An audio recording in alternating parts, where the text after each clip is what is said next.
मैंने सुबह सुबह आज 20 क्वेश्चन भेजे हैं, वो कर लीजिएगा आप लोग। वो मोमेंटम पे है, मतलब rate of change of momentum और फोर्स और इम्पल्स, इन सब चीज़ों पे है जो हम लोग पिछले हफ्ते ऑलरेडी कर चुके हैं, उन्हीं पे बेस्ड है। तो उसको प्लीज़ एक बार ही कीजिएगा। हम लोग जो वेरिएबल मास वाले क्वेश्चंस हम लोगों ने किए थे, वो जो कॉन्सेप्ट था, उन कॉन्सेप्ट पे बेस्ड है क्वेश्चन। उसको करके आप हमें भेज दीजिएगा। अभी भी मुझे 3-4 बच्चे ही भेजते हैं, जो भी मैं काम बताता हूँ 2-3-4 बच्चे भेजते हैं, है ना। जैसे कल मेरे पास अनुष्का का आया था और 1-2 बच्चों का आया था, बट रेगुलरली सभी का नहीं आता है। प्लीज़ आप लोग सब लोग रेगुलर रहें, सब लोग एक रूटीन के साथ काम करें कि भाई जो काम दिया गया है उसको करके वापस भेजना है। वो एक रूटीन बन जाएगा आपके लाइफ में, तो फिर उससे फिर कोई भी कॉम्पिटिटिव एग्जाम्स में होना बहुत आसान हो जाता है, क्योंकि एक रूटीन के साथ आप चल रहे हैं, ऑर्गेनाइज्ड वे में आप काम कर रहे हैं। अभी अनऑर्गेनाइज्ड वे में पढ़ने से फिर ज़्यादा फायदा नहीं होगा। चलिए स्टार्ट करते हैं। कल हम लोगों ने दो ब्लॉक्स के बीच में जो नॉर्मल रिएक्शन होता है उसके बारे में पढ़ा था। आज हम लोग अगर वही ब्लॉक्स किसी थ्रेड से कनेक्टेड है, तब उस केस में क्या कॉन्सेप्ट होता है। बेसिकली वही नॉर्मल रिएक्शन की जगह यहाँ पे टेंशन आ जाएगा, ठीक है, और बाकी सब चीज ऑलमोस्ट सेम ही रहेगा। फिगर शोज टू, एक क्वेश्चन करेंगे एग्जाम्पल के साथ, आपको क्लैरिटी आएगी। तो figure shows two smooth rigid blocks A and B lying on a horizontal smooth rigid surface connected by a massless and inextensible string. A horizontal force F acts on a block A. तो आप ये देखिए कि आपके पास दो block है और ये दोनों ब्लॉक जो है एक थ्रेड से कनेक्टेड, ठीक है। ये लेट्स से ब्लॉक बी है, ये ब्लॉक ए है, और एक फोर्स से हम इसको पुल कर रहे हैं। तो बिकॉज यहाँ पे थ्रेड से कनेक्टेड है, तो there will be a tension force in this thread. इस वाले ब्लॉक को इधर खींचेगा वो टेंशन, और इस वाले ब्लॉक को इधर पीछे की तरफ खींचेगा। टेंशन दोनों ब्लॉक पे सेम ही होगा वैल्यू, क्योंकि ये हम लोग जो है इसका मास कंसिडर नहीं कर रहे हैं। मासलेस बोल रहा है इन एक्सटेंसिबल स्ट्रिंग, जिससे कि पूरे स्ट्रिंग में टेंशन सेम होता है। ये जरूरी है मासलेस और इन एक्सटेंसिबल लिखा होना। A horizontal force F acts on block A. If the masses of block A and B are m1 and m2, let's say इसका मास m1 है और इस ब्लॉक का मास m2 है, ठीक है। Find the acceleration of the block. जब पूरे acceleration of the blocks, ये देखो ये सब एक साथ अटैच्ड है। जब आप इसको खींचोगे, है ना, और सरफेस जो है स्मूथ रिजिड सरफेस है, तो यहाँ पे कोई भी फ्रिक्शन नहीं है।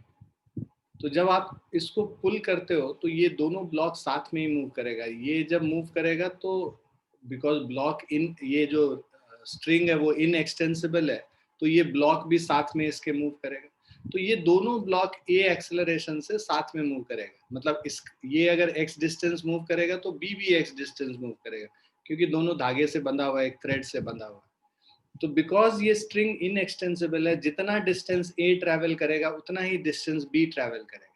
इसीलिए जितना वेलोसिटी ए का होगा उतना ही वेलोसिटी बी का होगा, और जितना एक्सेलरेशन ए का होगा उतना ही एक्सेलरेशन बी का होगा। ये आता कैसे है कि भाई इसका डिस्प्लेसमेंट है, डिस्प्लेसमेंट को डिफरेंशिएट करोगे वेलोसिटी आएगा, वेलोसिटी को डिफरेंशिएट करोगे एक्सेलरेशन आएगा। तो जब हम लिखते हैं कि distance travelled by A is equal to distance travelled by B, इसको डिफरेंशिएट कर दो, है ना। Differentiation of x A with respect to time will be differentiation of x B with respect to time. तो ये जब डिफरेंशिएट करोगे तो इसका मतलब, ये सब देखो इस क्वेश्चन में रिक्वायर्ड नहीं है, बट तुमको कॉन्सेप्ट समझा रहे हैं कि है क्या, क्यों ऐसा होता है कि दोनों सेम एक्सेलरेशन से जा रहा है। तो हम लोग को मैथमेटिकली वो सब चीज को बता के रखना होगा कि क्यों ऐसा होता है। तो डिफरेंशिएट करेंगे अगर एक्स से इसके डिस्प्लेसमेंट को, तो हम लोग को वेलोसिटी निकल के आ जाएगा। Velocity of A is velocity of B. अब वेलोसिटी ऑफ ए को टाइम के रेस्पेक्ट में डिफरेंशिएट करो, D V A with respect to D T, तो ये क्या हो जाएगा, यहाँ पे वेलोसिटी ऑफ बी को भी डिफरेंशिएट करेंगे, सेम आ जाएगा। तो दोनों को डिफरेंशिएट करो तो that means acceleration of A is equal to acceleration of B, ठीक।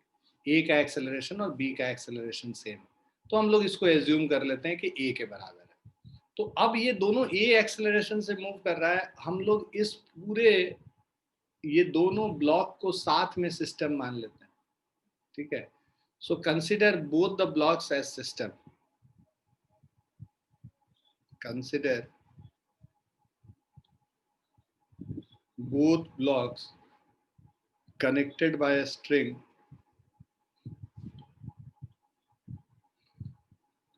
as a system।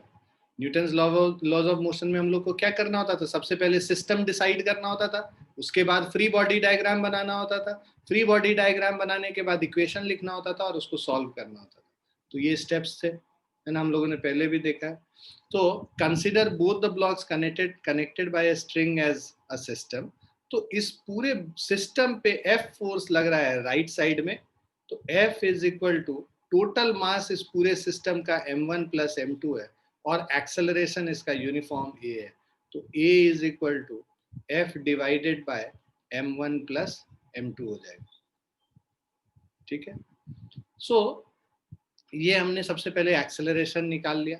आपको कह रहा है tension in the string that is force between m1 and m2।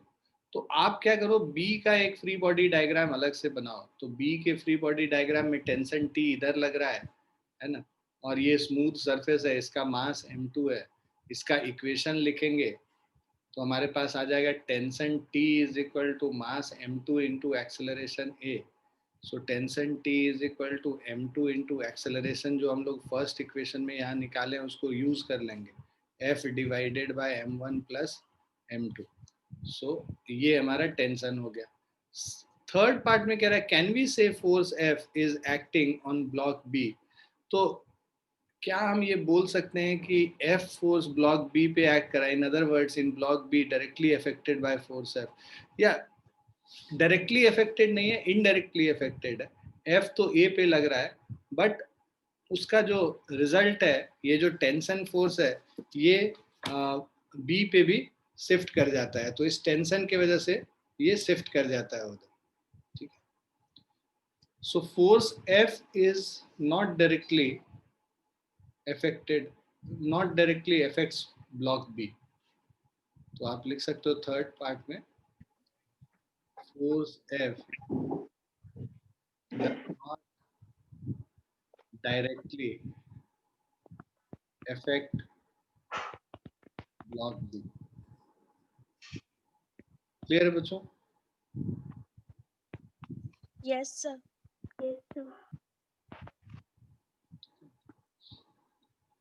लिख लिया आप लोगों ने?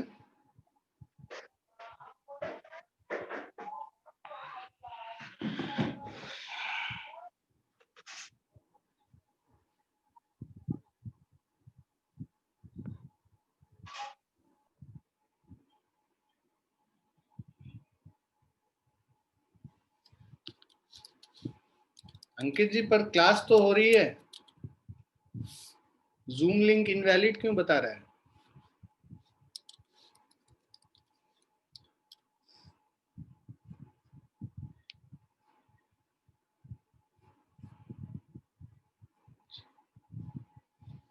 बच्चों आप लोग को जूम में ये ज्वाइन करने में दिक्कत हुई क्या? कुछ बच्चे कह रहे हैं कि इनवैलिड है।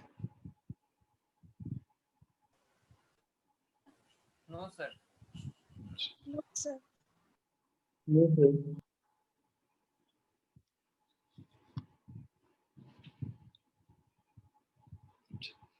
उनके एंड पे कुछ प्रॉब्लम रहा हो। ये लिख लिया सभी ने? Yes, sir. तो अब हम लोग नेक्स्ट इस पे चलते हैं।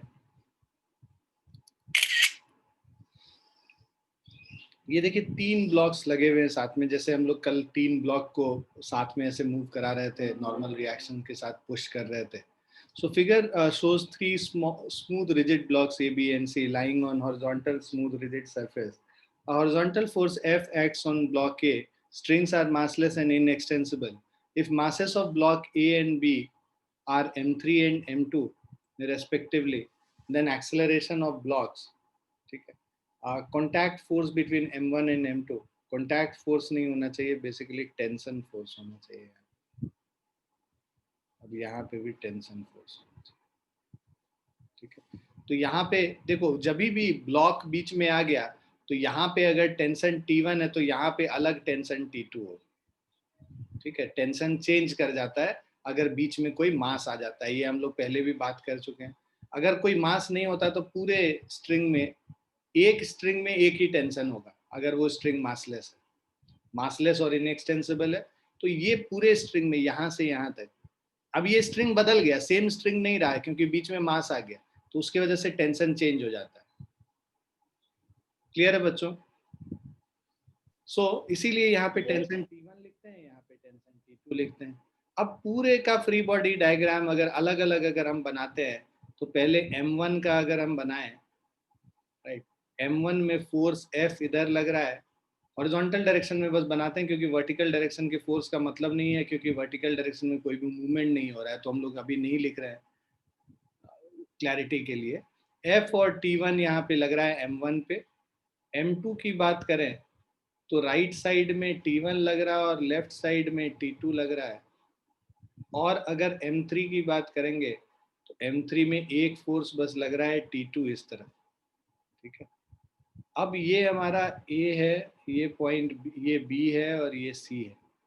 अब हमें कह रहा है कि एक्सेलरेशन ऑफ ब्लॉक तीनों साथ में मूव करेगा क्योंकि स्ट्रिंग से अटैच्ड है, इनएक्सटेंसिबल है। अगर M1 में मूवमेंट होगा तो M2 में भी सेम मूवमेंट होगा और M3 में भी सेम मूवमेंट होगा। लेट्स से तीनों साथ में A एक्सेलरेशन से मूव कर रहे हैं।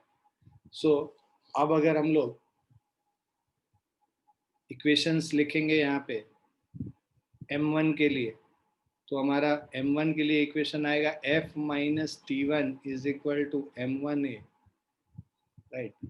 और इसके लिए इक्वेशन लिखते हैं T1 minus T2 is equal to M2A, और इसके लिए लिखेंगे T2 is equal to M3A। और अगर इन तीनों ब्लॉक को साथ में एक सिस्टम मान के चले, उस पूरे सिस्टम पे इक्वेशन लिखते हैं तो एक्सेलरेशन के लिए, तो F is equal to sum of all the masses, पूरा सिस्टम का mass M1 plus M2 plus M3 और एक्सेलरेशन A है, common acceleration. So A is equal to F divided by M1 plus M2 plus M3 हो गया। और इसको यहाँ पे अगर हम लोग यूज कर लेते हैं सेकेंड वाले में, थर्ड वाले में, तो हम लोग को T2 निकल जाएगा। Tension force between M1 and M2 हम लोग को निकालना है, और M2 और M3 के बीच में T2 है। T2 तो डायरेक्टली निकल जाएगा M3 इंटू A करके। सो M3 और A ऑलरेडी हम लोगों ने निकाल रखा है, M1 plus M2 plus M3। तो इससे हमारा T2 का वैल्यू निकल जाएगा। और T1 का वैल्यू निकालना होगा तो यहाँ पर से अगर हम लोग यूज कर लेंगे, F है, सॉरी F1 नहीं है, F है। सो F minus of M1A, basically T1 निकालना होगा तो M1A को इधर लेके चले जाएंगे, T1 को इधर ले आएंगे, F माइनस M1A हो गया। So that is F minus M1F divided by M1 plus M2 plus M3। इसको इधर ले जाके मल्टीप्लाई कर देंगे, एलसीएम ले लेंगे M1 plus M2 plus M3। अब ये देखिए कि ये जो M1 plus M2 plus M3 है उससे M1F को सब्ट्रैक्ट कर लेंगे, इससे मल्टीप्लाई कर लेंगे, तो हमारे पास ऊपर जो बचेगा F times M2 plus M3। M1 वाला टर्म तो ऑलरेडी कैंसिल हो गया, तो ये हमारा टेंशन T1 हो गया। तो हमारे पास टेंशन T2 जो है ये यहाँ पे है, और ये सेकंड पार्ट का आंसर और ये फर्स्ट पार्ट का आंसर। क्लियर है बच्चों? तो जब एक्सेलरेशन निकालना होगा, कॉमन एक्सेलरेशन हम पूरे सिस्टम को मान के निकाल लेंगे और फिर अलग अलग फ्री बॉडी डायग्राम बना के T1, T2, T3 सेपरेटली निकाल लेते हैं।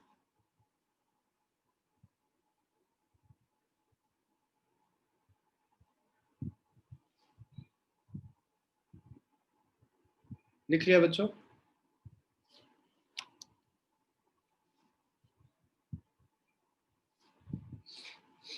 अब हम लोग चलते हैं शॉर्टकट मेथड, जैसे कल किया था सेम है, यहाँ पे भी कुछ नहीं करना है, वही सेम फॉर्मूला यहाँ पे भी लग जाता है। टेंशन एट एनी पॉइंट अगर हम लोग को निकालना है ना, चाहे यहाँ पे निकालना हो चाहे यहाँ पे निकालना हो, तो जो शॉर्टकट फॉर्मूला ये कहता है अगर ये मोशन इस तरफ हो रहा है, मतलब F1 F2 से अगर बड़ा है ना, F1 F2 से बड़ा है मतलब एक्सेलरेशन इधर होगा।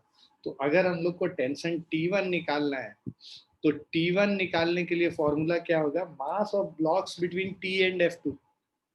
T1 निकालना है, T1 और F2 के बीच में जो जो मास है, ये कौन कौन से मास हैं, इस टेंशन और इस फोर्स के बीच में, F2 के बीच में जो मासेस हैं वो ये दोनों हैं। तो T1 के लिए क्या करेंगे, M2 plus M3 divided by sum of all the masses M1 plus M2 plus M3 into F1 minus F2 plus of F2।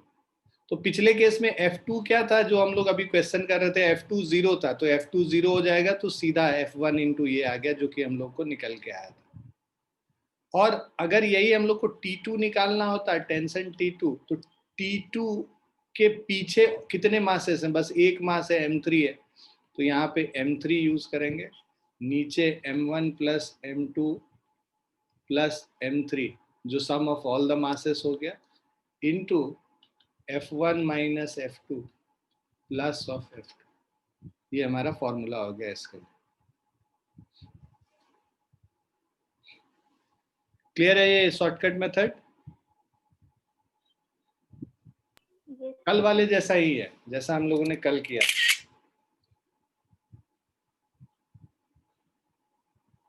ये क्वेश्चन करेंगे अगर शॉर्टकट मेथड से हम लोग को T1 और T2 निकालना है, तो T1 अगर हम लोग को निकालना होगा, T1 के लेफ्ट साइड में, अब देखो 90 न्यूटन जो है 30 न्यूटन से बड़ा है, मतलब ये सब इधर मूव कर रहा है ए एक्सेलरेशन से। तो अगर T1 हम लोग को टेंशन पहले निकालना होगा तो इसके लेफ्ट साइड में ये दोनों ब्लॉक है 15 और 10 kg, तो T1 क्या हो जाएगा 15 प्लस 10 डिवाइडेड बाय, सारे को ऐड कर देंगे 15 plus 10 plus 5 sum of all the masses. उसके बाद F1 माइनस F2 मतलब 90 माइनस 30 प्लस ऑफ F2 30, यही हमारे पास था।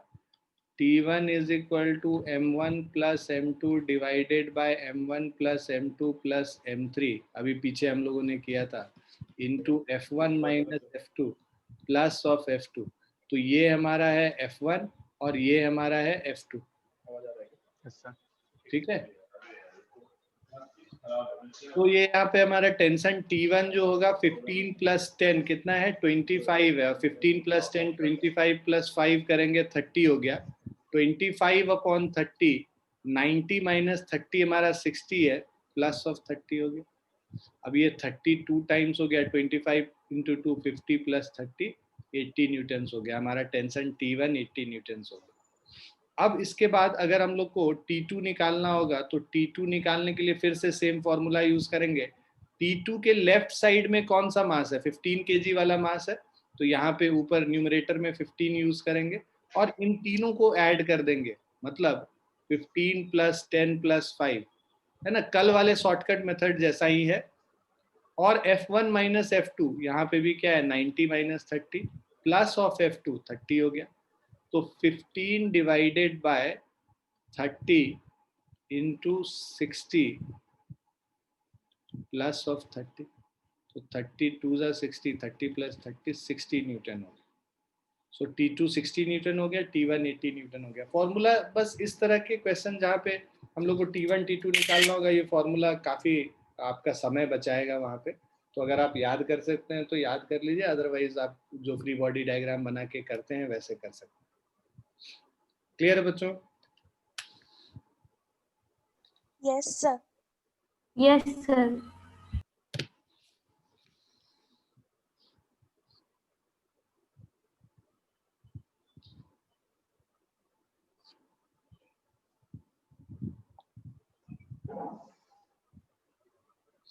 लिख लिया आप लोगों ने?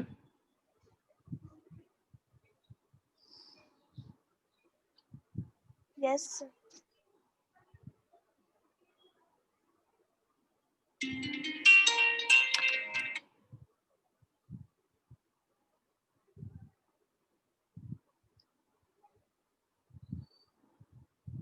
ये उसी के जैसा है, ये सब क्वेश्चन आप लोग ट्राई कर लीजिएगा। 51st वाला करते हैं, तो इनका हम स्क्रीनशॉट ले लेते हैं जिससे आप बाद में ट्राई कर सकें। 51st वाला क्वेश्चन करेंगे। ये कह रहा है block of mass 4 kg placed on smooth surface is pulled by a heavy uniform rope of mass 0.5 kg। तो एक रोप है, इस रोप का खुद भी मास है, तो बिकॉज इसका मास है तो ये जो है ना हर पॉइंट पे इसका टेंशन अलग अलग होगा, तो आपका सेम टेंशन इसमें पूरे पॉइंट पे नहीं होगा, इस चीज का ध्यान रखना है। ब्लॉक का मास, खुद का मास 4 kg है, placed on a smooth surface is pulled by a heavy uniform rope of mass 0.5 kg with a horizontal force of 9 Newton। यहाँ पे हम लोग horizontal force 9 Newton लगाते हैं as shown in the figure। Find force exerted on the block by the rope। तो रोप इस block पे कितना फोर्स लगा रहा है वो निकालना है। तो आप क्या करेंगे, इन दोनों का अलग अलग फ्री बॉडी डायग्राम बनाते हैं। पहले ब्लॉक एम का अगर बनाएंगे, मान लो रोप जो फोर्स लगा रहा है टेंशन टी लगा रहा है, और इस पे जो इसका वेट एम जी है नीचे के तरफ, नॉर्मल रिएक्शन एन के तरफ, और ये स्मूथ सरफेस है, ठीक है, यहाँ पे स्मूथ सरफेस बताया हुआ है।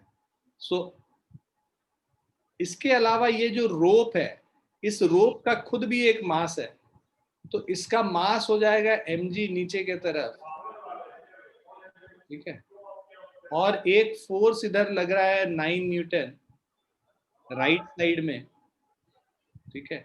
लेफ्ट साइड में ये जो जितने फोर्स से टेंशन से इसको खींच रहा है, सेम फोर्स से ये ब्लॉक इसको वापस खींचेगा, एक्शन रिएक्शन फोर्स हो गया, ठीक है।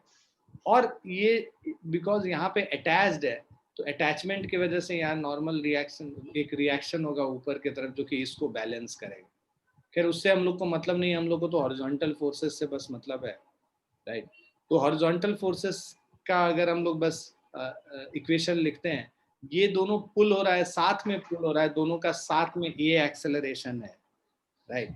तो अब अगर हम लोग इसका फ्री बॉडी डायग्राम लिखेंगे पहले वाले का, तो हमारे पास T is equal to tension T is equal to M into A हो गया।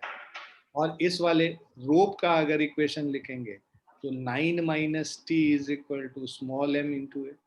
सो T is equal to capital M 4 है, 4 इंटू ए हो गया, और यहाँ पे 9 minus T is equal to, इसका मास 0.5 है, 0.5 ए हो जाएगा।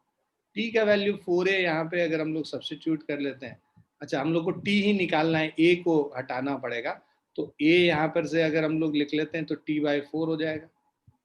A is equal to T/4, first equation, इसको यहाँ सब्स्टिट्यूट कर, 9 minus T is equal to 0.5 into T/4।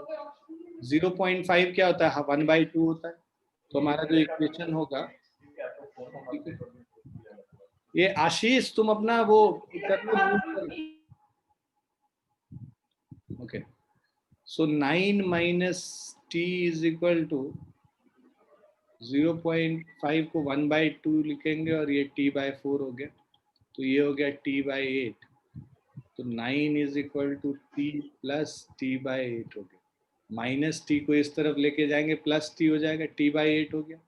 LCM हमने 8 लिखा, 8T प्लस T 9T हो गया, right. So 9T is equal to 9 into 8, 9 9 cancel हो गया, तो tension T is equal to 8 Newton.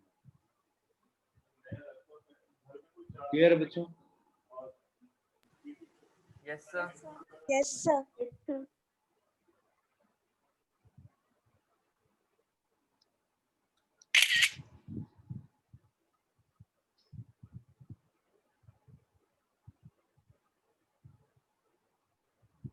लिख लिया आप लोगों ने?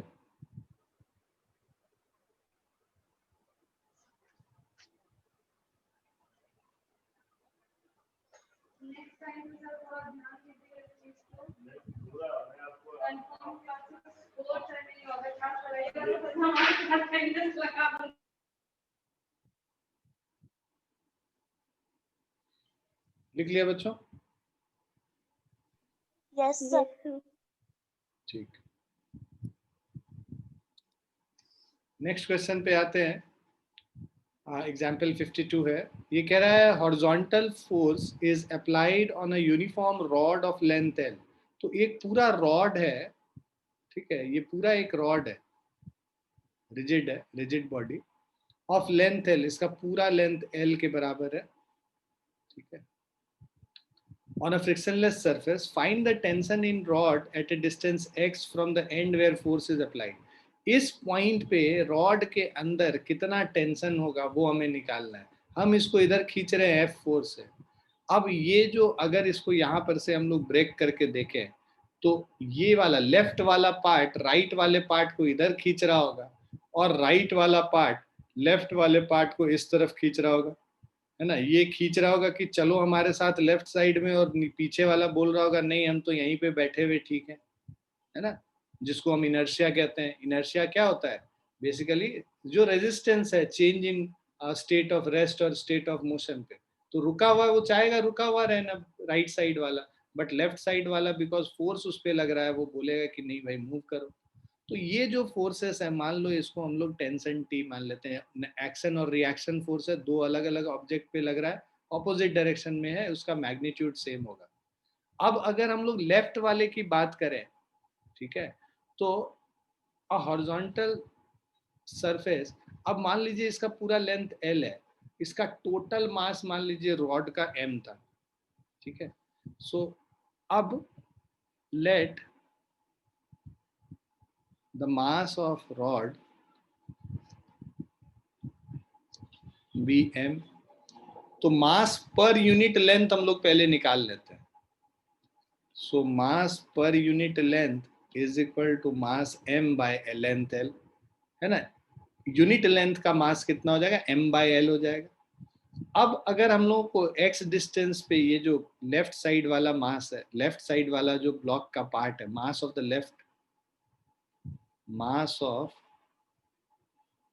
Left side of block of length x, उसका लेंथ कितना है? x है। उसका मास अगर हम लोग को निकालना होगा तो मास पर यूनिट लेंथ को लेंथ x से मल्टीप्लाई कर देंगे तो इसका मास निकल जाएगा। और वही राइट साइड वाले का मास अगर निकालेंगे तो मास ऑफ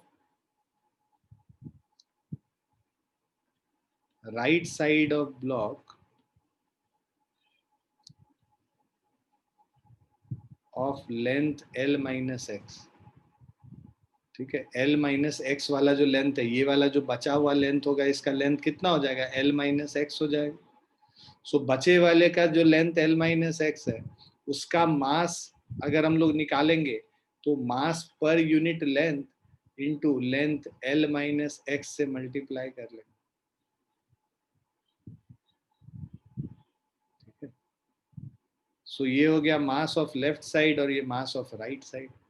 अब find the tension in rod at a distance x from, तो मान लो हम लोग अब इसका लेफ्ट साइड वाले का फ्री बॉडी डायग्राम बनाएंगे। इसका मास है m by L into x, एक टेंशन t इधर खींच रहा है इसको, फोर्स F इधर खींच रहा है, इसका लेंथ x है, इसका फ्री बॉडी। ये देखो फोर्स के खींचने की वजह से ये लेफ्ट साइड में ही मूव करेगा, एक्सेलरेशन a से लेट से मूव करता है, ठीक है। तो अगर एक्सेलरेशन a से मूव करेगा तो हम लोग जो इक्वेशन इसका लिखेंगे F minus T is equal to mass इसका क्या है? m by L into x into A, right. ये हमारा हो गया। अब इसके अलावा लेफ्ट साइड वाले का अगर हम जो राइट साइड वाले का फ्री बॉडी डायग्राम बनाते हैं, राइट साइड वाले का जो लेंथ है ये l माइनस एक्स है, और इसका जो मास होगा mass per unit length into l minus x हो गया, और इस पे एक ही फोर्स लग रहा है t इस तरफ, और ये भी सेम एक्सेल, जितने एक्सेलरेशन से ये क्योंकि साथ में ही है ना, एक ही बॉडी है, एक ही बॉडी है मतलब दोनों का एक्सेलरेशन तो सेम ही होगा। तो इस पे फोर्स t लग रहा है, t इज इक्वल टू इस वाला पार्ट का, राइट वाले पार्ट का जो मास है m by L into L minus x, ये इसका मास हो गया, ठीक है। सो मास इंटू एक्सेलरेशन ए, ठीक है। और अगर हम लोग को एक्सेलरेशन बस अगर इस पूरे को सिस्टम माने, तो पूरे को सिस्टम मानेंगे तो हमारा एक्सेलरेशन जो होगा that will be equal to total force F लग रहा है और पूरा मास m है, तो A is equal to F by m हो गया। अगर इस पूरे को सिस्टम मानते हैं। ए का वैल्यू किसी भी इक्वेशन में डाल के हम लोग को टी का वैल्यू मान लो निकालना है, तो सेकेंड इक्वेशन में डाल लो। टी इज इक्वल टू क्या है, M by L into L minus x, ठीक है। सो ये एल माइनस एक्स हो गया, M by L into L minus x, ये मास हो गया, और एक्सेलरेशन हम लोग को पता है एफ बाय एम। तो m और m दोनों तरफ कैंसिल हो गया, सो टेंशन t क्या हो गया, f into L minus x divided by L. ये हमारा टेंशन t हो गया जो हमें निकालना था। तो देखो मास का जरूरत ही नहीं है, इसीलिए क्वेश्चन में मास का वैल्यू दे भी नहीं रखा। क्लियर है बच्चों? Yes sir. Yes, sir. ये क्वेश्चन एचसी वर्मा में भी दिया हुआ है। जब अनसॉल्व हम लोग करेंगे, पहले जब सॉल्व एग्जाम्पल कर लेंगे और उसके बाद अनसॉल्व जब आप कीजिएगा तो आप देखिएगा कि ये एचसी वर्मा में भी सेम क्वेश्चन दिया।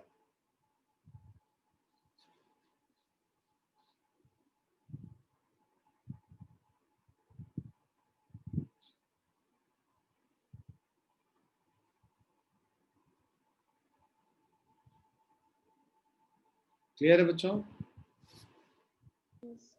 Yes, sir.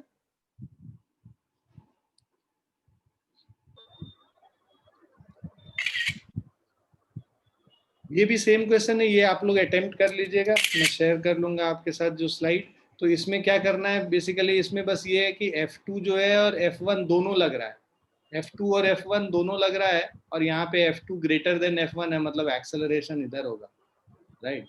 तो अब हम लोग को tension in rod at a distance x, ये टेंशन t यहाँ पे निकालना। शॉर्टकट फॉर्मूला से भी हम लोग लिख सकते हैं इसको, मैं शॉर्टकट फॉर्मूला से लिख के फटाफट बताता हूँ। हम लोगों ने क्या बोला था कि भाई जिधर मूव करेगा है ना, उसका जो टेंशन टी है, उसके जो मान लो ये मूवमेंट इस तरफ हो रहा है, तो ये T1 हो गया, ये T2, मतलब बेसिकली ये इधर वाले मास को, मतलब राइट साइड वाला मास जो होगा उसको हम लोग कंसिडर करेंगे टेंशन टी निकालने के लिए। T is equal to right side में जो ये वाला पोर्शन बचा है, इसके मूवमेंट इधर हो रहा है, तो इसके राइट साइड में जो मास है, राइट साइड में जो मास है that is m by L into L minus x. ये मास कंसिडर कर लेंगे, divided by total mass m हो गया, राइट, और into F2 minus F1 plus of, ठीक है, F2 minus F1 minus F2 minus F1 plus of F1। तो ये अगर हम लोग सॉल्व करके देखोगे तो ये m कट जाएगा, राइट। तो tension T is equal to F2 minus F1 into L minus x upon L plus of F1।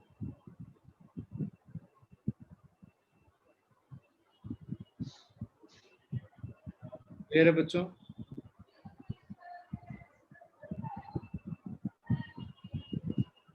Yes, sir. तो डायरेक्टली हम लोग ये शॉर्टकट फॉर्मूला से लिख सकते हैं। आप लोग इसको नॉर्मल तरीके से जैसे अभी 50 सेकेंड वाला मैंने सॉल्व किया वैसे करके देख लीजिए, सेम चीज आना चाहिए आपको।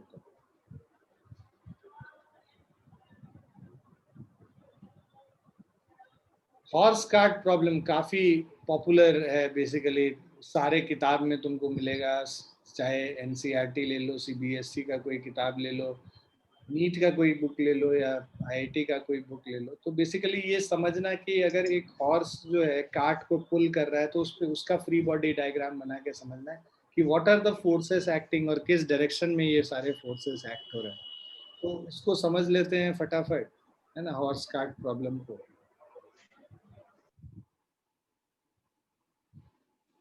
So consider a situation when horse starts pulling the cart. So the free body diagram of whole system is shown in the figure. ठीक है, तो अभी हम लोग क्या है कि देखिए हॉर्स जब पुल करता है कार्ट को, राइट, तो एक तो सबसे पहले हॉर्स का अपना खुद का वेट होगा जो कि नीचे के डायरेक्शन में होगा। तो पहले तो सारे फोर्सेस को समझते हैं क्या क्या फोर्सेस लगे। अब हॉर्स क्या है, ग्राउंड को F फोर्स से पुश करेगा पीछे, तो ग्राउंड भी इसको आगे की तरफ F फोर्स से पुश करेगा। जिससे कि ये हॉर्स आगे मूव करता है। कोई भी आदमी चल कैसे पाता है, हम लोग ग्राउंड को पीछे पुश करते हैं और ग्राउंड हमको आगे रिएक्शन फोर्स से पुश करता है, जिसी वजह से चल पाते हैं। सेम हॉर्स के साथ भी होगा। हॉर्स ने इस डायरेक्शन में पुश किया और उस पर एक इस डायरेक्शन में रिएक्शन लगा। इस रिएक्शन फोर्स के दो कंपोनेंट होंगे, एक कंपोनेंट होगा हॉरिजॉन्टल डायरेक्शन में और दूसरा कंपोनेंट होगा वर्टिकल डायरेक्शन में। ठीक है, अब सेम चीज यहाँ पे भी, पीछे वाले पांव से भी एक फोर्स जो है इधर लगाएगा, इधर एक फोर्स होगा, राइट। बेसिकली ये आगे वाले से ये फोर्स लगा रहा है और जो ये वाला फोर्स है ये नॉर्मल खड़ा है, पीछे वाले पांव से बस खड़ा है लेट से, तो वो एक नॉर्मल रिएक्शन इधर होगा इस वेट के वजह से। और उसके दो कंपोनेंट, बेसिकली ये इसके दो कंपोनेंट इन्होंने बना लिए। इस डायरेक्शन में जो फोर्स लग रहा है उसके दो कंपोनेंट इन्होंने फिर से इधर पीछे वाले के लिए भी लिए। अब ये जो काट है और ये जो हॉर्स है, ये दोनों एक स्ट्रिंग से, मतलब रोप से अटैच्ड होता है। तो हॉर्स जो है काट को आगे की तरफ खींचेगा टी टेंशन से, और काट जो है इसको पीछे की तरफ वापस पुल करेगा टी टेंशन से, एक्शन और रिएक्शन। उसके बाद काट पे जो फोर्स देखें तो ये एक देखिए नीचे की तरफ वेट ऑफ काट हो गया, नॉर्मल रिएक्शन हुआ ऊपर की तरफ एनसी है ना, जो ये व्हील है, राइट। और उसके अलावा ठीक है, एक और व्हील बना लो, और उसके अलावा फ्रिक्शन फोर्स लगेगा, एक यहाँ पे भी फ्रिक्शन फोर्स लगेगा, इस पे भी फ्रिक्शन फोर्स लगेगा, क्योंकि इसका मूवमेंट, फ्रिक्शन क्या करता है, हमेशा रिलेटिव मोशन को अपोज करता है। इसका मूवमेंट इस डायरेक्शन में हो रहा है, फ्रिक्शन इस पे पीछे की तरफ लगेगा। ठीक है, तो these are all the forces which are acting. तो अब अगर हम लोग इसका इक्वेशन लिखेंगे y डायरेक्शन में, अगर हम बात करें y डायरेक्शन में, summation of all the forces is zero. Summation of all the forces मतलब mass of horse into ay is equal to zero. तो जो जितने भी वर्टिकल डायरेक्शन में फोर्सेस हैं वो सारे फोर्सेस, ये जो वर्टिकल डायरेक्शन में एफ वी है, right, F V is equal to weight of F V minus, अभी हम फ्री बॉडी डायग्राम हॉर्स का बना रहे हैं, तो F V minus W H, weight of horse is zero. तो वेट फोर्स जो वर्टिकल डायरेक्शन में ऊपर है वो वेट ऑफ हॉर्स के बराबर है, that is M G M mass of horse into G हो गया। उसके बाद फिर ये एक्स डायरेक्शन में अगर हम लोग इक्वेशन लिखते हैं हॉरिजॉन्टल डायरेक्शन में, तो force which is acting in the X direction is equal to mass of horse into acceleration in X direction.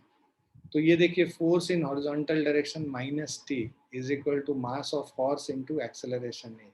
So A is equal to force of acting on horse minus T by M H, ऐसे करके हम लोग निकाल लेते हैं। तो ये हमारा बेसिकली पूरा इक्वेशन हो गया, एक्सेलरेशन निकल गया। अब refer to free body diagram of काट, काट का उसी तरह से लिखेंगे। तो काट के लिए अगर हम लोग लिखते हैं तो जो नॉर्मल रिएक्शन जो काट का है एन सी, ये इसके वेट से बराबर हो, और उसी तरह एक्स डायरेक्शन में फोर्स लिखेंगे तो एक फ्रिक्शन फोर्स है, एक टेंशन है, तो tension minus friction force is mass into acceleration, mass of काट इनटू एक्सेलरेशन। तो एक्सेलरेशन कितना हो जाएगा, T minus F divided by mass of काट, ये हमारा एक्सेलरेशन।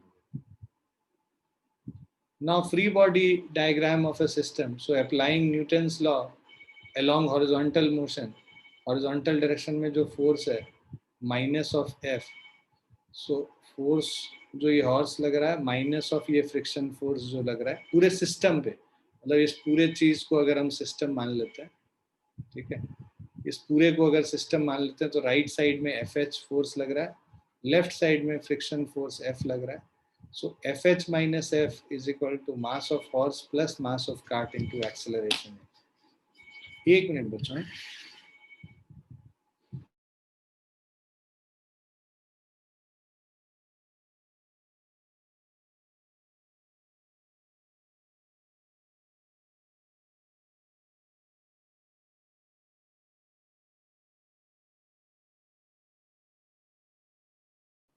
हाँ जी सॉरी बच्चों।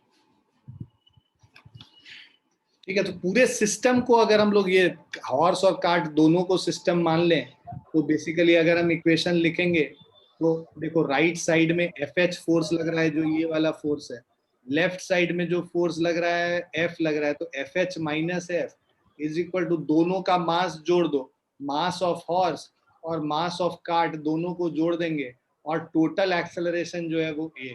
तो टोटल एक्सेलरेशन A निकालना होगा तो हम लोग इसको निकाल सकते हैं FH minus F divided by mass of horse plus mass of cart.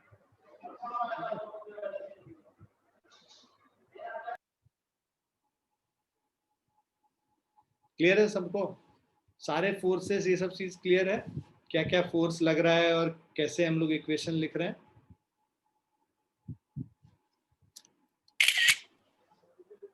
Yes sir.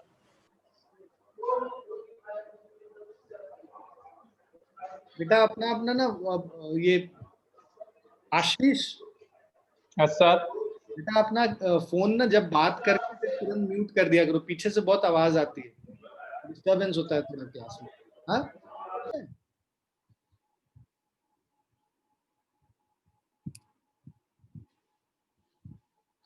जब बात करनी हो तुरंत अनम्यूट करके बात कर लो या बोल दो उसके बाद फिर वापस म्यूट कर लो, वैसे कर लिया करो। चलिए अब ये 54th वाला देखेंगे। ये सब जो चीज है, अब ये वर्टिकल डायरेक्शन में एक्सेलरेशन डिसेलरेशन सब जब होता है किस तरह से इक्वेशन लिखते हैं, ये सारी चीजें करेंगे, है ना। सो एग्जाम्पल 54 अगर देखें, block of mass m is being lowered with a decreasing speed, decreasing speed मतलब डिसेलरेशन हो रहा है, with the help of a string. So if v is the speed of block at an instant and a is the deceleration of the block, then t is given as, तो देखो ये क्या है, एक block है मास m का, is being lowered, इसमें एक स्ट्रिंग से लगा हुआ है और ये लोअर हो रहा है नीचे, is lowered with decreasing speed, lowered with decreasing speed मतलब एक्सेलरेशन यहाँ पे नेगेटिव है, ठीक है, नेगेटिव एक्सेलरेशन है, deceleration. If v is the speed of block at an instant, किसी भी इंस्टेंट पे इसका स्पीड v है, and a is deceleration of the block, then tension t, हम लोग को टेंशन t निकालना है उस केस में। तो भाई इसमें इसका फ्री बॉडी डायग्राम बनाओगे, एक mg नीचे की तरफ लग रहा है, राइट। तो अब अगर देखो यहाँ पे अगर हम लोग समझते हैं इस इक्वेशन को, सिचुएशन को समझते हैं, मेरा एक जो ऑब्जर्वर है यहाँ पे खड़ा है, ऑब्जर्वर यहाँ पे खड़ा है, उसको क्या दिखेगा कि बिकॉज डिसेलरेशन हो रहा है, ये नेगेटिव है, इसका मतलब कि अगर हम लोग एक्सेलरेशन बात करते तो एक्सेलरेशन इस डायरेक्शन में होता, डिसेलरेशन अगर इधर हो रहा है नेगेटिव एक्सेलरेशन, तो पॉजिटिव एक्सेलरेशन इधर होता, मतलब टेंशन टी हमारा जो है mg से बड़ा है। तो उस केस में अगर हम लोग इक्वेशन लिखेंगे तो हमारा इक्वेशन होगा t माइनस mg, ऊपर वाला फोर्स बड़ा है क्योंकि डिसेलरेशन हो रहा है ना, इसीलिए ऊपर वाला फोर्स बड़ा है, तो tension T minus mg is equal to mass m into acceleration a, ठीक है। तो क्यों, क्योंकि a नेगेटिव है, नेगेटिव नीचे के तरफ है, तो ऊपर के तरफ क्या हो जाएगा, a पॉजिटिव हो जाएगा, एक्सेलरेशन पॉजिटिव हो जाएगा। तो हम लोग पॉजिटिव एक्सेलरेशन के साथ इक्वेशन लिख रहे हैं T minus mg is equal to ma, तो इससे हमारा टेंशन T क्या हो जाएगा, mg प्लस ma हो गया, तो that means m times g plus a हो गया। तो ये जो हमारा टेंशन T हो गया ये m times g plus a हो गया। ये चीज समझना बहुत जरूरी है। और अगर तुमको ये नहीं बहुत अच्छे से समझ में आता है तो तुमको ये भी इस तरह से भी समझ सकते हो, एक होता है स्यूडो फोर्स का कॉन्सेप्ट। तो स्यूडो फोर्स का कॉन्सेप्ट हम लोग जो है अभी मैं तुम्हें बता देता हूँ, इसको पहले समझ लो। ये समझ में आ गया सबको? Yes sir. अब हम लोग करते हैं स्यूडो फोर्स का कॉन्सेप्ट।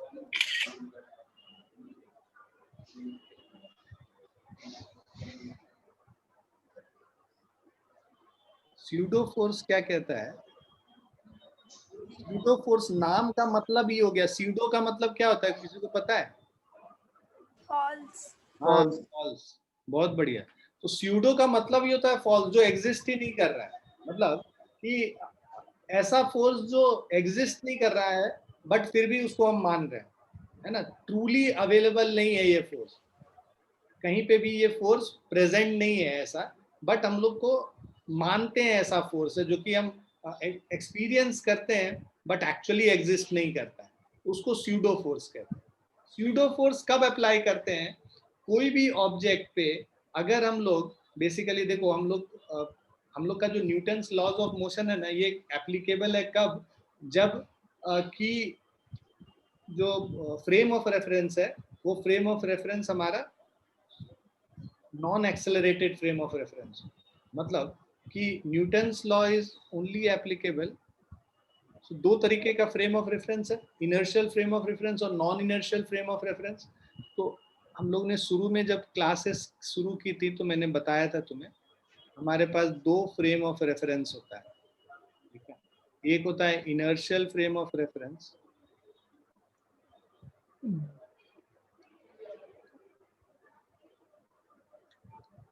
और दूसरा होता है non inertial frame of reference.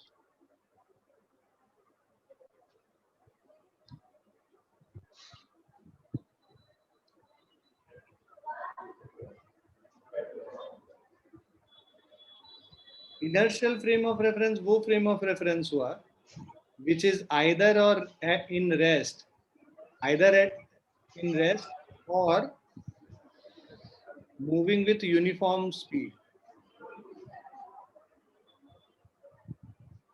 Non inertial frame of reference basically accelerated frame of reference होगा, ठीक है। तो अगर मान लो जैसे कोई ऑब्जेक्ट है और ये इस पे मूव कर रहा है ग्राउंड पे, तो ग्राउंड क्या है? ग्राउंड तो रेस्ट पे है भाई, अर्थ को हम लोग रेस्ट पे मानते हैं, एक्चुअली रेस्ट पे नहीं है, मतलब वो खुद भी रोटेट कर रहा है और रिवॉल्व कर रहा है, बट हम लोग फिजिक्स के जो प्रॉब्लम सॉल्व करेंगे उसमें अर्थ को हम लोग इनर्शियल फ्रेम ऑफ रेफरेंस मानते हैं। तो अर्थ है या ग्राउंड है, इसको हम लोग इनर्शियल फ्रेम ऑफ रेफरेंस मानते हैं। सारे जो जितने न्यूटन्स लॉज ऑफ मोशन हमने पढ़ा, F is equal to m into A जो लिखते हैं, that is only applicable in inertial frame of reference. मतलब कि ये जो न्यूटन्स लॉज ऑफ मोशन पूरा जो है वो वैलिड तभी है जब इनर्शियल फ्रेम ऑफ रेफरेंस में है, मतलब ऑब्जर्वर जो है वो एक या तो रेस्ट पे है या फिर खुद यूनिफॉर्म मोशन से मूव कर रहा है, उसी ऑब्जर्वर के रेस्पेक्ट में जब हम इक्वेशन लिखेंगे तो हम न्यूटन्स लॉज ऑफ मोशन के इक्वेशन लिख सकते हैं। तो इनर्शियल फ्रेम ऑफ रेफरेंस में Newton's law is valid only in inertial frame of reference, ठीक है। और यहाँ पे एज इट इज अगर हम लोग न्यूटन्स लॉ लिखेंगे तो Newton's law is not applicable, ठीक है। तो ये जो न्यूटन्स लॉ है non inertial frame of reference में एप्लीकेबल ही नहीं होता है। इनर्शियल फ्रेम ऑफ रेफरेंस में एप्लीकेबल है, non inertial frame of reference में एप्लीकेबल नहीं होता है। अब भाई हम लोग को तो सवाल बनाने हैं, non inertial frame of reference में भी होगा तो भी सवाल बनाना है, तो उसको बनाने के लिए जो एक कॉन्सेप्ट आया, या तो ऑब्जर्वर को तुम वापस नीचे बिठा दो, ग्राउंड पे बिठा दो और वहां पर से इक्वेशन लिखना शुरू करो, या फिर ऐसा करो कि जो non inertial frame of reference में अगर इक्वेशन लिखना है तो एक अलग से एक फोर्स हम लोग को कंसीडर करना पड़ता है जिसको स्यूडो फोर्स, मतलब कि अगर लेट्स से ये ब्लॉक है, ये ब्लॉक के ऊपर दूसरा ब्लॉक रखा हुआ है, राइट, इसका मास m1 है, इसका मास m2 है, ये दोनों ग्राउंड पे रखा हुआ है। अब हम लोग नीचे वाले इसको, राइट, नीचे वाले को एक हम फोर्स मतलब a एक्सेलरेशन से मूव करा रहे हैं। जब ये a एक्सेलरेशन से नीचे वाला मूव कर रहा है तो ऊपर वाला जो ब्लॉक है, ऊपर वाला ब्लॉक, ये ऊपर वाला ब्लॉक के लिए जब हम इक्वेशन लिखते हैं, है ना, जब फ्री बॉडी डायग्राम बनाएंगे तो इस पे एक, बिकॉज ये जिस ऑब्जेक्ट पे खड़ा है, मतलब ये मास जिस ऑब्जेक्ट पे रखा हुआ है वो खुद एक्सेलरेट कर रहा है, तो इस मास m2 मास पे एक पीछे के तरफ जिधर एक्सेलरेशन हो रहा है उसके ऑपोजिट डायरेक्शन में एक फोर्स लगेगा जिसको हम लोग m2a कहते हैं। ये जो फोर्स है ये बेसिकली स्यूडो फोर्स, जो कि उस ऑब्जेक्ट पे लगता है जो कि ऐसे ऑब्जेक्ट पे रखा है जो खुद एक्सेलरेट कर रहा है। मतलब जब एक्सेलरेटेड फ्रेम में हम देखते हैं, फ्रेम मतलब इसका मोशन हम इसी के रेस्पेक्ट पे देख रहे हैं ना, मास m1 के रेस्पेक्ट में देख रहे हैं और m1 खुद एक्सेलरेट कर रहा है, तो हम लोग मानेंगे कि इस पे एक पीछे की तरफ फोर्स लग रहा है m2a। अब इसका इक्वेशन लिखेंगे तो हम लोग को ये फोर्स को भी कंसीडर करना पड़ेगा जिसको हम लोग स्यूडो फोर्स कहते हैं। क्लियर है? क्लियर है बेटा? Yes, sir. तो ये जो स्यूडो फोर्स का कॉन्सेप्ट है ये हम लोग अभी अगले क्लास में एक कॉन्सेप्ट करेंगे। जब एक आदमी लिफ्ट पे खड़ा है और लिफ्ट जो है ये खुद एक्सेलरेट कर रहा है ऊपर या नीचे, उस समय इसका एपरेंट वेट क्या होगा। मान लो यहाँ पे एक वेइंग मशीन हमने लिफ्ट की, जब ये ऊपर एक्सेलरेट करेगा तब इसका एपरेंट वेट कितना होगा, नीचे एक्सेलरेट करेगा तब इसका एपरेंट वेट कितना होगा, वो हम लोग निकालते हैं। वो हम लोग नेक्स्ट क्लास में करेंगे। तो ये स्यूडो फोर्स का कॉन्सेप्ट बहुत काम आए। तो तुम ये ध्यान में रखो कि स्यूडो फोर्स तब हम लोग यूज करते हैं जब वो फ्रेम ऑफ रेफरेंस जो है खुद एक्सेलरेटेड होता है। बिना स्यूडो फोर्स के कॉन्सेप्ट के भी क्वेश्चन को बनाया जा सकता है, हम लोग बनाएंगे भी, दोनों कॉन्सेप्ट से बना के तुमको दिखाएंगे, तुमको जो अच्छा लगेगा उसको यूज करना। बट स्यूडो फोर्स से क्या है कि चीजें विजुअलाइज तुम आराम से कर पाते हो, तुम समझ जाते हो। जैसे इसी को समझो, अगर यहाँ पे फ्रिक्शन नहीं होता हम लोग क्या करते हैं भाई, इसको इधर से खींच देंगे और वो ये जो ब्लॉक ऊपर रखा है वो नीचे गिर जाता है पीछे से जाके, मतलब ये इधर जाएगा और इधर से ऐसे गिर जाएगा क्योंकि ये आगे निकल गया। तो होता क्या है बेसिकली कि इस पे एक हम अगर एज्यूम कर लें कि इस पे फोर्स लग रहा है तो बड़ा आसान दिखेगा कि इस पे पीछे फोर्स लग रहा था इसीलिए जाके ये गिर गया। तो चीजों को समझने में ज्यादा मदद करती है अगर जूडो फोर्स का कॉन्सेप्ट यूज करेंगे, अदरवाइज भी हम लोग इसको सॉल्व करके बना सकते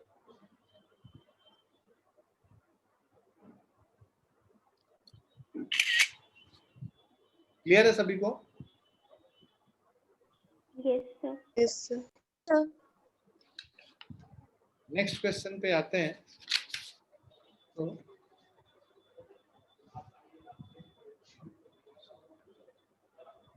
ये क्वेश्चन कह रहा है block is being pulled up with a decreasing speed with the help of spring.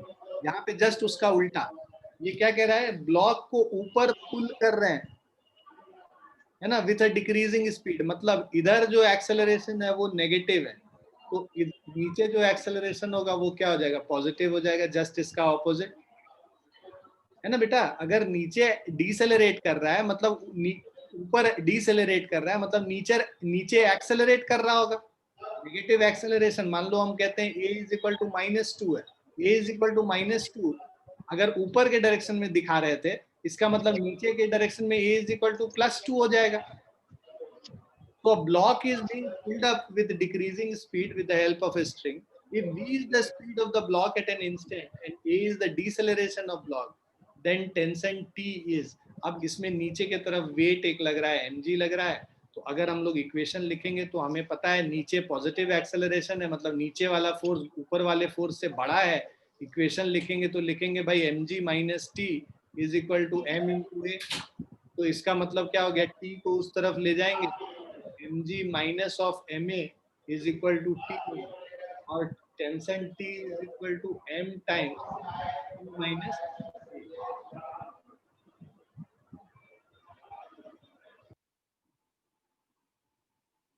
Okay, so tension t is equal to m times g minus a होगी।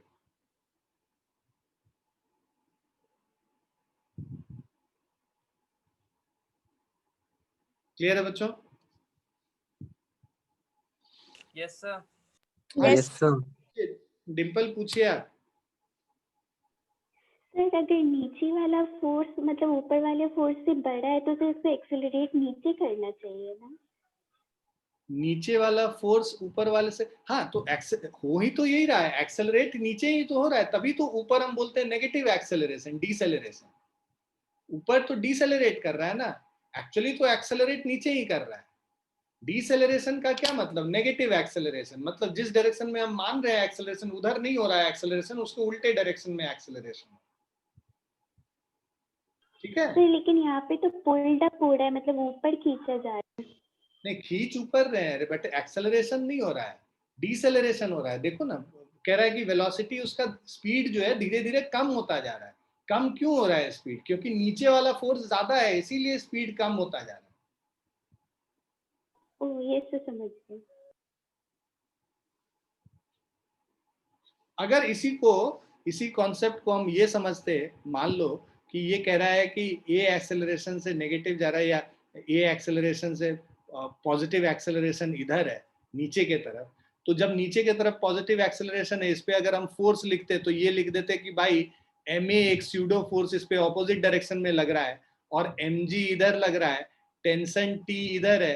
तो अब अगर हम लोग इस पे लिखेंगे इक्वेशन, तो सीधे लिख सकते हैं कि भाई T plus M A is equal to M G, या T is equal to M G minus M A, लिख सकते हैं ना, सीडो फोर्स के कॉन्सेप्ट से लिखना चाहे तो। मतलब अब ऑब्जर्वर क्या हुआ ना, यहीं पे बैठ गया ऑब्जर्वर इसके ऊपर, तब ऑब्जर्व कर रहा है, तो उसको क्या लगेगा कि एक सीडो फोर्स इधर लग रहा है एम ए डायरेक्शन में, एम ए ऊपर के तरफ, तो M G minus M A is equal to T हो गया। सेम चीज यहाँ पे भी आप निकाल सकते हैं। तो सीडो फोर्स के कॉन्सेप्ट से भी कर सकते हैं। अगर आप ऑब्जर्वर को इस ब्लॉक के ऊपर बिठा देंगे तो सीडो फोर्स लगाना पड़ेगा, और ऑब्जर्वर अगर ग्राउंड पर से खड़े होकर देख रहा है तब सीडो फोर्स नहीं लगाना पड़ेगा।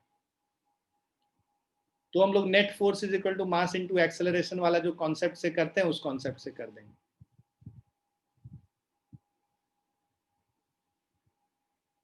क्लियर है बच्चों? Yes sir.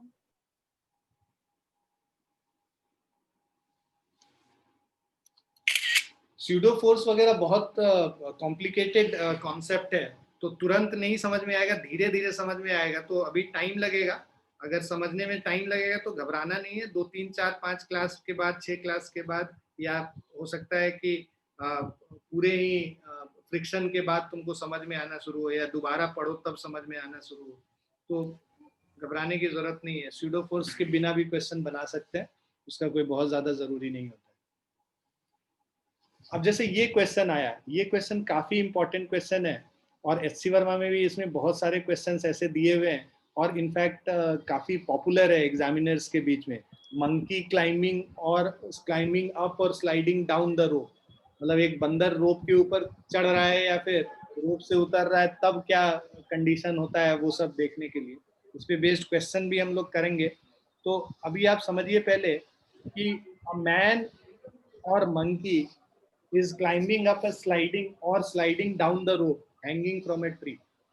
So while climbing up or down a rope, man pulls the rope with a certain force. Rope exerts equal and opposite force on the man.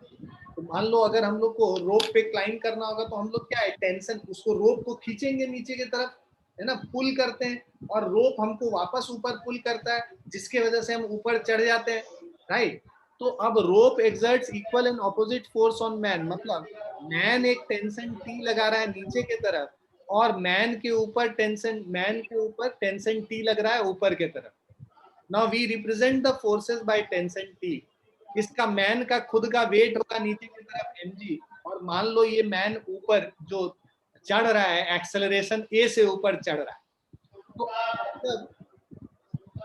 we will study in chapter of friction that man needs to press the rope as well as to get sufficient friction.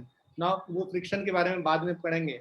Following cases may arise: man hanging from the rope at rest. मान लो जब man बस रोप से लटका हुआ है, acceleration 0 है, तो उस केस में क्या होगा, रोप से लटका हुआ है तो टेंशन टी जो है mg फोर्स नीचे जो लग रहा है उसके बराबर हो जाएगा, तो t is equal to mg हो गया। अगर ये ऊपर एक्सेलरेट कर रहा है, मैन क्लाइंबिंग अप और sliding down with constant velocity. यहाँ पे वेलोसिटी कांस्टेंट है तो फिर से एक्सेलरेशन जीरो है, एक्सेलरेशन जीरो होगा तो सेम चीज जो है mg के बराबर हो जाएगा। अब तीसरा केस करते हैं, मैन एक्सेलरेट कर रहा है। बेटा प्लीज म्यूट कर लो, बाकी को बहुत डिस्टरबेंस हो रहा है।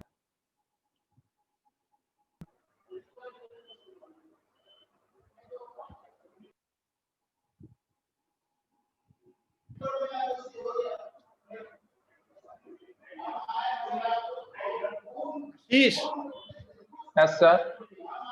ये कौन, तुम सुमित जी के फोन से कर रहे हो ना? Yes sir. उसको म्यूट कर लो ना बेटा, क्यों अनम्यूट कर ले रहे हो बार बार? आवाज आती है ना बाहर। जब क्लास हो जाएगा, जब यार कॉन्सेप्ट पढ़ा देंगे तब पूछना होगा। जब हम बोलते हैं कि भाई कोई डाउट है तब फिर अनम्यूट किया करो। ऐसे क्या है कि बाकी बच्चों को भी नहीं सुनाई पड़ेगा क्या बात कर। Okay, so man accelerating up, अगर ऊपर एक्सेलरेट कर रहा है तो टेंशन T ऊपर के तरफ लग रहा है, एक mg नीचे के तरफ लग रहा है। अगर हम एक ऑब्जर्वर हैं जो ग्राउंड पे खड़े हैं तो हमको दिखेगा कि ये ऊपर एक्सेलरेशन a से जा रहा है, तो इक्वेशन क्या लिखेंगे? ऊपर जो फोर्स है वो बड़ा फोर्स होगा क्योंकि एक्सेलरेट कर रहा है ऊपर, तो T minus mg is equal to mass into acceleration. तो टेंशन T क्या हो जाएगा? माइनस mg इधर चला जाएगा तो mg प्लस ma हो गया, या m times g plus a हो गया, राइट? ये हो गया T is equal to mg plus a। अब हम लोग मैन एक्सेलरेटिंग डाउनवर्ड, जब नीचे एक्सेलरेशन हो रहा है, नीचे एक्सेलरेशन हो रहा है इसका मतलब mg जो है T से बड़ा है, तो उसमें इक्वेशन लिखेंगे। अभी भी हम लोग ऑब्जर्वर कहाँ खड़ा रखे हैं? नीचे ग्राउंड पे खड़ा रखे हैं। उसको दिखेगा कि भाई नीचे का फोर्स ऊपर के फोर्स से बड़ा है, मतलब mg minus T is equal to ma हो गया, और माइनस टी इधर आ जाएगा और ma इधर चला जाएगा, तो t is equal to mg minus ma हो गया। That means m times g minus a हो गया। ये हमारा टेंशन T हो गया। ठीक है, तो ये हमारा इक्वेशन है, T is equal to m times g minus a। अब देखिए, ये तो है नॉर्मल, हम लोगों ने कॉन्सेप्ट से किया। नॉर्मल कॉन्सेप्ट जब यहाँ पे हमारा ऑब्जर्वर ग्राउंड पे है, ये कॉन्सेप्ट सबको समझ में आया तो हम स्यूडो फोर्स वाला बताएंगे। इसमें किसी को कुछ पूछना है?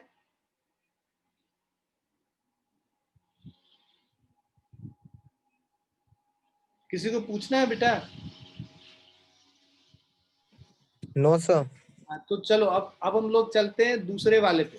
तो दूसरे कॉन्सेप्ट पे हम इसको अब करेंगे स्यूडो फोर्स से। स्यूडो फोर्स से इसीलिए क्योंकि अब हम ऑब्जर्वर को कहाँ रखते हैं? यहीं पे, ये रोप के ऊपर ऑब्जर्वर खड़ा है, यहीं पे ऑब्जर्वर, राइट? जब ऑब्जर्वर रोप के ऊपर है तो हम लोग क्या बोलेंगे? ये एक्सेलरेशन जब इधर, खासकर इस केस में, ठीक है, मेरा ऑब्जर्वर अब इसी रोप के ऊपर, तो अब इसको क्या दिखेगा ऑब्जर्वर को? बिकॉज ये एक्सेलरेशन ए से जा रहा है तो हम बोलेंगे इस पे नीचे की तरफ क्या लग रहा है? स्यूडो फोर्स ma लग रहा है। जिधर एक्सेलरेशन होता है उसके ऑपोजिट डायरेक्शन में स्यूडो फोर्स लगता है। तो अब हमारा टेंशन T, अब जो ऑब्जर्वर यहाँ पे स्ट्रिंग के ऊपर है, रोप के ऊपर है, वो क्या देखेगा? जितना फोर्स ऊपर लग रहा है उतना फोर्स नीचे लग रहा है। T is equal to mg plus ma। भाई रोप पे जो आदमी है, रोप पे जो ऑब्जर्वर है, उसको तो ये है ना, उसको तो ये मूव करता हुआ दिखेगा कि भाई नीचे एक फोर्स लग रहा है ma और ऊपर टेंशन T लग रहा है, ये दोनों बैलेंस्ड है इसके ऊपर। तो T is equal to mg plus ma हो गया, तो T is equal to m times g plus a हो गया। क्लियर है बच्चों?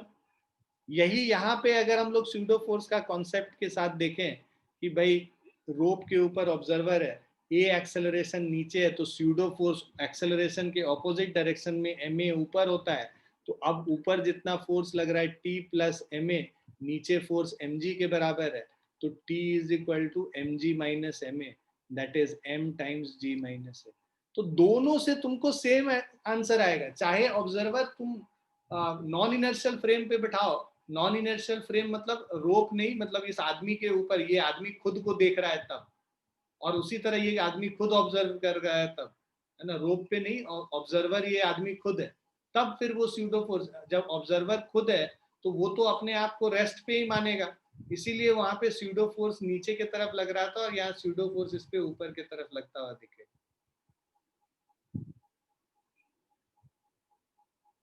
तो मतलब जब ये ऊपर एक्सेलरेट कर रहा होगा ना, आदमी को क्या लगेगा, वो आदमी फील करेगा कि एक फोर्स नीचे की तरफ ma उस पे लग रहा है, और उसी तरह जब नीचे एक्सेलरेट करता है तो उस पे फील होता है कि ऊपर की तरफ एक फोर्स ma लग रहा है। क्लियर है बच्चों? सर स्यूडो फोर्स Yes, हमेशा sir. एक्सेलरेशन के अपोजिट डायरेक्शन में लगेगा। हमेशा पॉजिटिव एक्सेलरेशन जिधर है उसके ऑपोजिट डायरेक्शन में स्यूडो फोर्स लगेगा। Is it clear? Yes sir.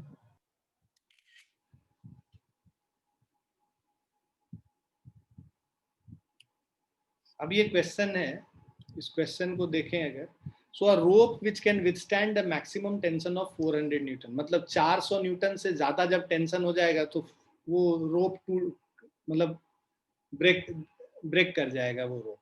So is hanging from a tree, if a monkey of mass 30 kg climbs on the rope, तो हमारे पास एक रोप है, ठीक है, ट्री से बंधा हुआ, राइट, और इसके ऊपर एक मंकी है,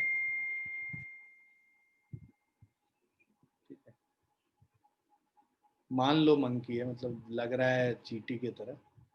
तो ये जो मंकी है, ये इसका खुद का मास कितना है, इसका मास 30 kg, और इसका जो ब्रेकिंग टॉर्क है, मतलब ब्रेकिंग टेंशन है, वो 400 न्यूटन मैक्सिमम हो सकता है टेंशन, राइट। नाउ जी को 10 लेना है। पहला case, we have to find if a monkey of mass 30 kg climbs on the rope, in which of the following cases will rope break? The monkey climbs up with uniform speed 5 meter per second. जब monkey uniform speed से move करता है पहला वाला का, तो let's say ये हमारा मंकी है, इसका मास mg नीचे की तरफ होगा, ये रोप इसको ऊपर टेंशन t से पुल कर रहा है, और because v is equal to 5 metre पर सेकेंड है, यूनिफॉर्म वेलोसिटी से मूव कर रहा है, तो t is equal to mg हो जाएगा, यहाँ पे कोई एक्सेलरेशन नहीं हो रहा है, t is equal to mg हो गया। तो टेंशन t पहले हम लोग कैलकुलेट कर लेते हैं, मास है इस मंकी का 30 kg, g है 10, 30 इंटू 10 300 न्यूटन हो गया। 300 न्यूटन क्या है, this is less than 400 newton, तो यहाँ पे रोप ब्रेक करेगा, rope will not break. Clear है बच्चों? Yes, Yes, sir. sir. दूसरा केस करते हैं। दूसरे केस में the monkey climbs up with uniform acceleration of 2 metre पर सेकेंड स्क्वायर। मंकी जो है ऊपर क्लाइम कर रहा है 2 मीटर पर सेकेंड स्क्वायर के एक्सेलरेशन से, a is equal to 2 metre पर सेकेंड स्क्वायर। ऊपर टेंशन t है, नीचे वेट mg है, हम लोग नॉर्मल फोर्स लिखते हैं, ऊपर का फोर्स माइनस नीचे का force is equal to mass into acceleration. तो tension t is equal to mg, मतलब 30 इंटू 10 प्लस ma, मतलब 30 इंटू 2, तो 300 प्लस 60, तो ये कितना हो गया 360 न्यूटन, अभी भी ब्रेक नहीं करेगा। तीसरा केस, तीसरे केस में monkey climbs up with uniform acceleration of 5 metre पर सेकेंड स्क्वायर। तो ये हमारा मंकी है, इसका वेट mg नीचे के तरफ, टेंशन t ऊपर के तरफ, और climbs up with acceleration a is equal to 5 metre पर सेकेंड स्क्वायर। तो मतलब टेंशन बड़ा है नीचे वाले फोर्स से, t minus mg is equal to ma, tension t क्या हो जाएगा mg प्लस ma, तो mg है हमारा 30 इंटू 10 प्लस ऑफ 30 इंटू 5, तो 300 प्लस 150 कितना हो गया 450 न्यूटन हो गया, तो रोप विल ब्रेक। इस केस में रोप विल ब्रेक। यहां पे सेकेंड केस में रोप विल नॉट ब्रेक। फोर्थ वाला केस अगर देखते हैं, मंकी क्लाइम्स डाउन विथ, तो ये जो इसका वेट है mg, टेंशन है T और नीचे आ रहा है एक्सेलरेशन A से 5 मीटर पर सेकेंड स्क्वायर, यहाँ पे जो वेट है ये बड़ा फोर्स होगा क्योंकि नीचे एक्सेलरेट कर रहा है, तो mg minus T is equal to ma लिख लेंगे। तो mg मतलब 30 into 10 minus of T is equal to ma मतलब 30 इंटू 5। सो ये हमारा जो टेंशन T हो जाएगा 300 माइनस 150 कर लेंगे, सो दिस इज 150 न्यूटन। तो यहाँ पे भी रोप विल नॉट ब्रेक। तो बस थर्ड केस में रोप ब्रेक करेगा, फोर्थ केस में भी रोप विल नॉट ब्रेक। समझ में आया? Yes, sir. Yes, sir. Yes, sir.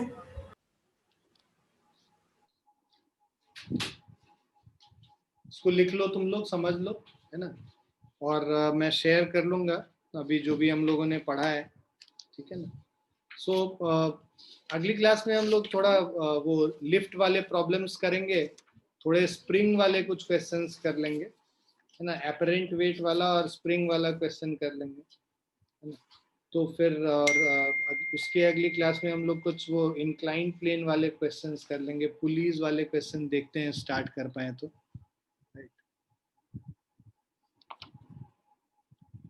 ठीक है बच्चों, we'll stop here for the day, ठीक है।